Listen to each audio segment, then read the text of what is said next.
بسم اللہ الرحمن الرحیم۔ السلام علیکم 7 کلاس، کیسے ہیں آپ لوگ؟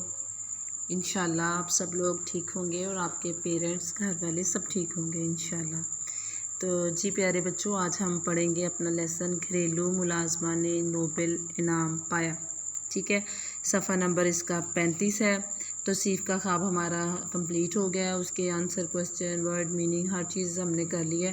اب وہ آپ نے اس کو لرن کرنا ہے ساتھ ساتھ، اور اس چیپٹر کی ہم جو ہے وہ ریڈنگ سٹارٹ کرتے ہیں۔ ورڈ میننگ بیٹا آپ نے ساتھ ساتھ انڈر لائن کرنے ہیں، ان کے میننگ بھی لکھنے ہیں، اور تاکہ آپ کو اس لیسن کی سمجھ آ جائے۔ تو بیٹا یہ جو کہانی ہے یہ ایک لڑکی ماریا کی ہے، اور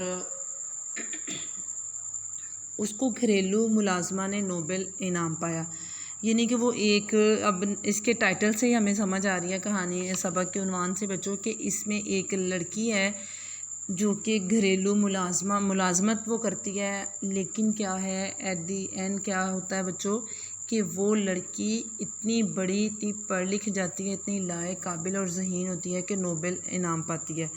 آپ کو پتہ ہے نا، سویڈن کا ایک کیمیاء دان تھا الفریڈ نوبل، اس کی وصیت پر جو ہے وہ اچھے جو ہوتے ہیں سائنسدان، ماہر معاشیات، ادیب، کوئی سماجی کارکن جو بڑی شہرت پاتے ہیں، ان کو پھر یہ نوبل انعام بہت بڑا انعام ہوتا ہے جو یہ دیا جاتا ہے بہت زیادہ قابلیت کے بنا پر۔ تو بیٹا اس کی ریڈنگ سٹارٹ کرتے ہیں۔ صفحہ نمبر 25، شاباش، بکس نکالیے اور پڑھنا سٹارٹ کرتے ہیں۔ جی بیٹا، زمانے کی نرنگیاں بھی عجیب ہیں، زمانے کی نرنگیاں، تبدیلیاں، رنگ برنگ چیزیں جو ہیں عجیب ہیں، انوکھی ہیں، طرح طرح کی ہیں، مختلف ہیں۔ تو شاعر اس میں جو ہے وہ ہمارے رائٹر شہاب الدین انصاری کہتے ہیں کہ زمانے میں جو تبدیلیاں آتی ہیں نا، وہ بھی بڑی عجیب ہوتی ہیں، بڑی انوکھی ہوتی ہیں، بڑی دلچسپ بھی ہوتی ہیں۔ کبھی یہ گمنامی میں پیدا ہونے والے کو شہرت کی بلندیوں پر پہنچا دیتی ہیں۔ گمنامی، نامعلومی، جس کو کوئی جانتا نہ ہو، جس کی کوئی بچوں جان پہچان نہ ہو، ٹھیک ہے نا، اس کو کہتے ہیں کہ گمنامی میں، نامعلومی میں جو گمنام ہوتا ہے، جسے کوئی نہیں جانتا ہوتا، سم ٹائم اس طرح ہوتا ہے کہ کچھ عرصے کے بعد جیسے وہ بڑا ہوتا ہے، وہ شہرت کی بلندیوں کو چھو رہا ہوتا ہے، وہ اتنا مشہور ہو جاتا ہے، اتنا فیمس ہو جاتا ہے، اس کا کوئی کام، اس کی کوئی ایجوکیشن، کوئی اس کا ایکسپیریمنٹ، کوئی چیز اس کی بچوں ایسی ہوتی ہے کہ وہ اتنا قابل ہو جاتا ہے کہ اس کو ایک دنیا میں اس کا جو ہے وہ نام ہوتا ہے۔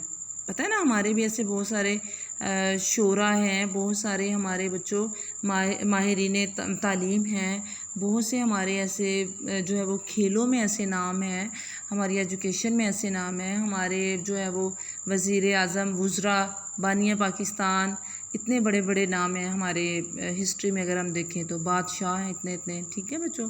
تو وہ کوئی ایسا کام کرتے ہیں کہ وہ شہرت کی بلندیوں کو چھوتے ہیں، اور کچھ بعض اوقات ایسے ہوتا ہے کہ کبھی معروف خاندان کے فرد گمنامی کے اندھیرے میں دھکیل دیتی ہے، اور کبھی بہت معروف خاندان کے بچے بھی، جو فرد جو ہوتے ہیں وہ جو ہے وہ بچوں گمنام ہو جاتے ہیں، نامعلوم ہو جاتے ہیں، ان کی کوئی شہرت نہیں ہوتی، ان کو کوئی جانتا نہیں ہے، اور ان کو گمنامی کے اندھیرے میں دھکیل دیتی ہے، یعنی اس میں پھینک دیتی ہے، وہ گمنام ہو جاتے ہیں۔ اب بیٹا ماریا کی بات ہونے لگی ہے۔ ماریا سکلوڈوسکا، ماریا کا نام جو ہے وہ اس کی مثال دینے لگے ہیں، اس کا پورا نام جو ہے وہ ماریا سکلوڈوسکا ہے، اس کی مثال دی ہے کہ اب ہم، مراد یہ ہے کہ اب ہم اس کی کہانی پڑھیں گے، ماریا سکلوڈوسکا، ٹھیک ہے۔ اب ہم اس کی کہانی پڑھیں گے۔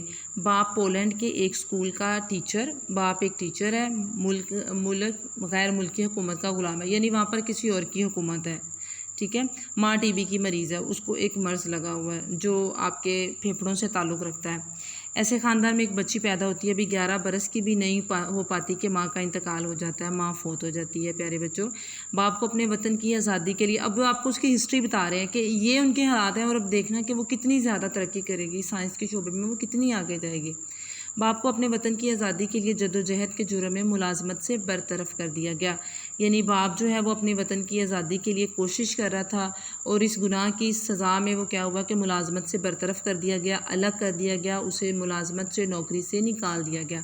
ایک بہن ٹائیفائڈ کے مرض میں مبتلا ہو کر، یعنی اسے ٹائیفائڈ بخار ہو گیا، اسے اس بیماری میں، وہ مرض میں، اس بیماری میں وہ لاحق، اس کو یہ بیماری ہو گئی، اور وہ موت کا لقمہ بن گئی، اور وہ مر گئی، ٹھیک ہے، وہ فوت ہو گئی۔ حکمراں قوم نے عورتوں کی تعلیم پر پابندی لگا رکھی تھی، جو ان کے ملک پر حکومت کرتے تھے وہ ان لوگوں نے لڑکیوں کے پڑھنے پر اور خواتین کے پڑھنے پر پابندی لگائی تھی کہ وہ پڑھ نہیں سکتی ہیں۔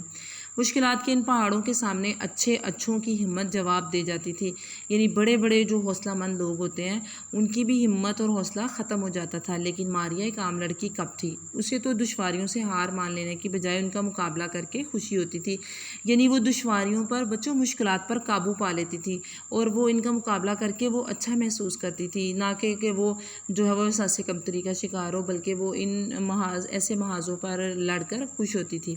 ہم وطنوں کی حمایت پر باپ کا جو انجام ہوا اس کے سامنے تھا۔ ہم وطنوں کی حمایت یعنی جو اس نے اپنے ہم وطنوں جو اس کے وطن میں رہنے والے لوگ تھے ان کی جو طرفداری کی، اس کا جو طرفداری کرنے پر اس کے باپ کا جو حال ہوا، اس کے باپ کا جو نتیجہ نکلا وہ اس کے سامنے تھا۔ لیکن خوفزدہ ہونے کی بجائے اس نے چھپ کر گاؤں کے بچوں کو پڑھانا شروع کر دیا، لیکن وہ ڈری نہیں ہے، وہ بچوں کو پڑھانے لگی۔ اس کی بڑی بہن برونیا کی خواہش تھی کہ وہ ڈاکٹر بنے، اس کی جو بڑی بہن ہے۔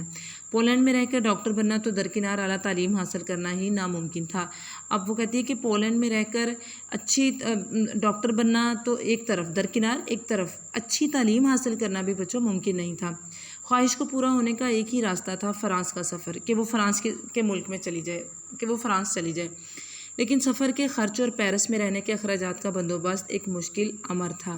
وہ فرانس تو چلی جائے لیکن پھر بچوں وہ کہتی ہے کہ پیرس میں رہ کر جو اس نے پڑھنا ہے اس کے اخراجات جو خرچ ہوگا اس کا انتظام جو ہے وہ ایک مشکل کام ہے، اس کا مشکل امر ہے، ایک مشکل کام ہے، اس کے پیسوں کا انتظام جو ہے وہ نہیں ہو سکتا۔ اب ماریا کو اپنے احسار کے جذبے کے مظاہرے کا ایک اور موقع ہاتھ آیا۔ اب ماریا کیا کرے گی؟ احسار کرے گی، قربانی دے گی اپنی کس کے لیے؟ اپنی بہن کے لیے۔ اس نے بہن کو فرانس بھیجنے اور تعلیمی اخراجات کا بار اٹھانے کی ذمہ داری اپنے سر لے لی۔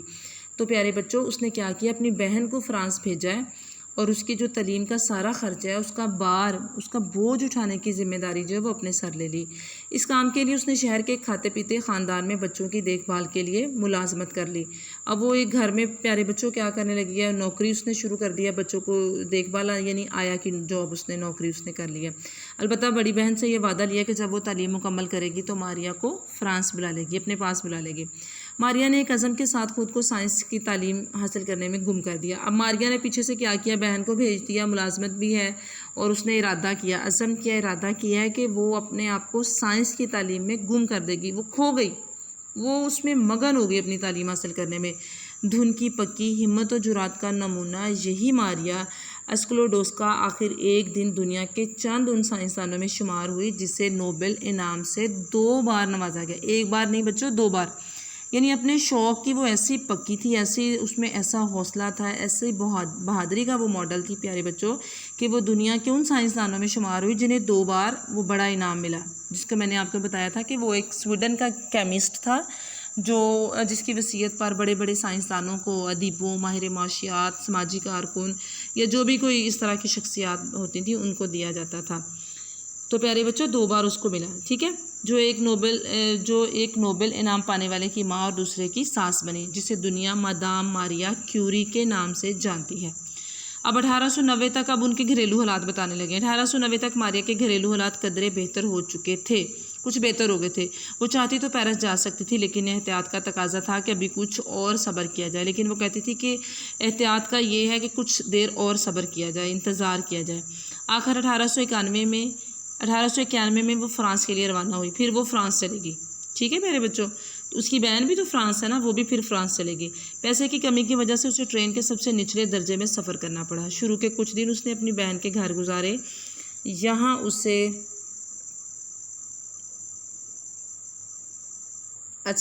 تو پیارے بچے دیکھیے ماریا نے جو ایسا شوق اور دھن اپنی جو سوار کی تھی اس کو پورا کیا، اور پیارے بچوں اس نے جو ہے وہ 2 بار اتنی بڑی سائنٹسٹ بنی کہ اس نے 2 بار نوبل انعام پایا۔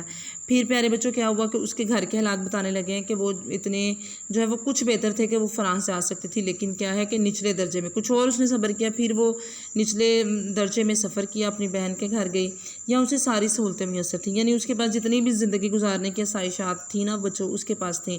وقت پر کھانا، دل بہلانے کے لیے بڑی بہن، یعنی دل کی خوشی کے لیے بڑی بہن بھی تھی، ہم وطنوں سے میل جول کے مواقع وہ ملتی رہتی تھی۔ البتہ یہاں اسے فرانسیسی زبان سیکھنے کے لیے مناسب فرانسیسی ماحول نہیں مل رہا تھا، اسے جو زبان سیکھنی تھی وہاں وہ لوگ جو ہے وہ نہیں بولتے تھے۔ دوسری طرف فرانس میں تعلیم کے لیے فرانسیسی زبان پر عبور ضروری تھا، اسے اس پر مہارت ہونی چاہیے تھی فرانسیسی زبان پر، اور وہاں پر جو ہے وہ فرانس میں وہ نہیں بولتے تھے۔ آخر ماریا نے گھر کے آرام کو تعلیم کی ضرورت پر قربان کر دیا، اس نے اپنی ساری آسائشات سہولیات کو چھوڑا اور سوربن یونیورسٹی کے پاس ایک کرائے کی کوٹری میں رہنے لگی۔ یہ کوٹری مکان کی تیسری منزل پر تھی۔ بچوں چڑھنا کتنا مشکل تھا اور اترنا بھی مشکل تھا، پھر کھانے کا بندوبست مناسب نہیں تھا، کھانے کا انتظام بھی اچھا نہیں تھا اور اکثر ماریا کو بھوکا رہنا پڑتا، لیکن ان پریشانیوں کے باوجود ماریا کو یہ جگہ پسند تھی، یہاں اسے مجبوراً فرانسیسی بولنی پڑتی تھی اور مطالعے کے لیے بہت وقت ملتا تھا۔ وہاں لوگ بچوں فرانسیسی بولتے تھے تو ماریا بھی جو ہے وہ پیارے بچوں وہاں ان کے ساتھ جو ہے فرانسیسی بولتی تھی اور جو ہے وہ فرانسیسی بولتی تھی اور پڑھتی اور ان کتابوں کا فرانسیسی میں مطالعے بھی کرتی تھی۔ ٹھیک ہے بچوں، اب یہ دیکھیں نیکسٹ، اب دیکھیں جی بچوں صفحہ نمبر جو ہے بچوں 36 اب ہم پڑھنے لگے ہیں، صفحہ نمبر 36۔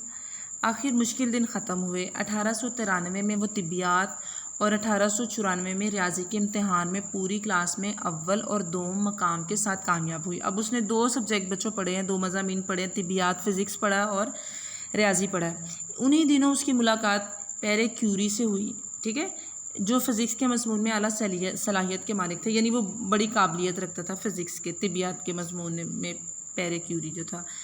کیوری اکثر ماریا کو تحفے بھیجتے، لیکن یہ تحفے پھولوں کے گلدستے کی بجائے ان کے مضامین ہوتے، یعنی وہ اتنا ظاہر ذہین اور قابل لوگ جو ہے وہ اس طرح کے تحفے تحائف ہی دیتے ہیں نا۔ ان کی دوستی کا یہ رشتہ 20 جولائی 1895 کو شادی کے رشتے میں تبدیل ہو گیا اور ماریا اب کیوری بن گئی، یعنی اب اس کی شادی جو ہے وہ پیرے کیوری سے ہوگی، پیرے کیوری کے ساتھ اس کی شادی ہوگی۔ سائنس کی دنیا میں تکنیکی ایجادات کو بالعموم نظری موضوعات کے مقابلے میں کم قدر و قیمت حاصل ہوتی ہے۔ تو بچوں وہ کہتے ہیں کہ جو سائنس کی دنیا ہے اس میں جو تکنیکی ایجادات ہوتی ہیں، فنی طریقہ اظہار جو ہوتا ہے نا، اس کو بالعموم عام طور پر نظری موضوعات کے مقابلے میں ایسے موضوعات جو خیالی ہوتے ہیں یا قیاس کی بنا پر، مفروضے کی بنا پر بچوں بنائے جاتے ہیں، ان کی قدر و قیمت جو ہے تھوڑی کم ہوتی ہے، تکنیکی موضوع ایجادات کی زیادہ اہمیت ہوتی ہے۔ لیکن حقیقت یہ ہے کہ نظری میدان میں پیش رفت بڑی حد تک تکنیکی ایجادات کے سہارے ہی ممکن ہوا ہے۔ لیکن وہ کہتے ہیں کہ نظری میدان میں جو ہے اگر کوئی ترقی ہوئی ہے، پیش رفت ہوئی ہے، تو وہ تکنیکی ایجادات کی وجہ سے ہی ہوئی ہے۔ چنانچہ ماریا بھی اپنے تحقیقی نتائج حاصل کرنے کے لیے ایک ایسی ہی تکنیکی ایجاد ویکیوم پمپ کی احسان مند ہے، یعنی ویکیوم پمپ کا ان پر احسان ہے۔ ویکیوم پمپ کی مدد سے تجربے کی بدولت کیتھوڈ شعاع کی ماہیت کا پتہ چل پایا، یعنی انہوں نے اس کی کیتھوڈ جو شعاع تھی، جو کرن تھی، جو اس کا انہوں نے کیا بچوں شعاع کا کیا ہے، ماہیت اس کی حقیقت کا پتہ چلایا، اور ایٹم کے ذرات جنہیں الیکٹران کا نام دیا گیا۔ ایٹم پتہ ہے نا بچوں آپ کو، مادے کا ایک چھوٹا سا ذرہ ہوتا ہے جسے توڑ کر جو ہے وہ سائنسدان ایک جو ہے وہ پاور، ایک طاقت حاصل کرتے ہیں، جنہیں الیکٹران کا نام دیا گیا، دریافت ہوئے، یعنی ان کا علم ہوا۔ الیکٹران باہم پیوست ہو کر آخر کیوں کر ایٹم کی شکل اختیار کر لیتے ہیں، صورت اختیار کر لیتے ہیں، شکل پیوست ہو کر جڑ کر وہ ایک ایٹم کی شکل کیسے اختیار کر لیتے ہیں۔ تجربے اور جستجو کی سی راہ پر چل کر ویلہم رونٹجن نے ایکس رے کی دریافت کی، یعنی اسی تجربے کی بنا پر اور تلاش کرتے کرتے ویلہم رونٹجن انہوں نے کیا کیا، ایکس رے کی دریافت کی۔ دیکھیں کہ آج بھی ایکس رے کی ایجاد پیارے بچوں کتنی بڑی ایجاد ہے، ٹھیک ہے، اور انہوں نے کیا کیا، ویلہم رونٹجن نے بچوں کیا کیا، ایکس رے کی دریافت کی اور اپنی بیوی کے ہاتھ کی اندھیرے میں تصویر کھینچی۔ ٹھیک ہے میرے بچوں، اب صفحہ نمبر 36 تک ہم نے اب ایکس رے کی بات ہم انشاءاللہ نیکسٹ لیکچر میں پڑھیں گے۔ صفحہ نمبر 36 تک ہم نے ریڈنگ کی ہے۔ آپ نے پیارے بچوں کیا کرنا ہے کہ ریڈنگ کرنی ہے، اس کی ریڈنگ کرنے کے بعد ہم انشاءاللہ کیا کریں گے پیارے بچوں کہ اس کو پڑھیں گے۔ پڑھنے کے بعد پیارے بچوں آپ نے ایک دفعہ نہیں پڑھنا، 2-3 دفعہ اس کو پڑھنا ہے۔ اس کو پیارے بچوں آپ نے سمجھنا ہے، انڈرسٹینڈ کرنا ہے کہ اس میں کون سی باتیں بتائی گئی ہیں، باقی ساری باتوں کو بھول جانا ہے۔ بتانے کا مقصد اس میں پیارے بچوں یہ ہے کہ اگر ہم محنت اور کوشش کریں گے پیارے بچوں تو کیا ہوگا کہ ہم جو ہے کچھ نہ کچھ ضرور بن پائیں گے۔ ٹھیک ہے پیارے بچوں، اس میں جو میسیج ہے اس کو آپ نے بچوں انڈرسٹینڈ کرنا ہے، اس کو سمجھنا ہے، اس کو اپنا جو ہے وہ مقصد حیات بنانا ہے کہ انشاءاللہ پیارے بچوں ہم بھی کچھ بنیں گے۔ ٹھیک ہے، یہ ساری پڑھائی کا یہی والا مقصد ہے۔ اوکے بچوں، اللہ حافظ، بائے بائے۔ انشاءاللہ اس کے نیکسٹ جو ہے وہ چیپٹر ہمارا، اس کا جو ہاف ہے چیپٹر، اس کے ساتھ ہم انشاءاللہ دوبارہ ملیں گے۔ اللہ حافظ بچوں۔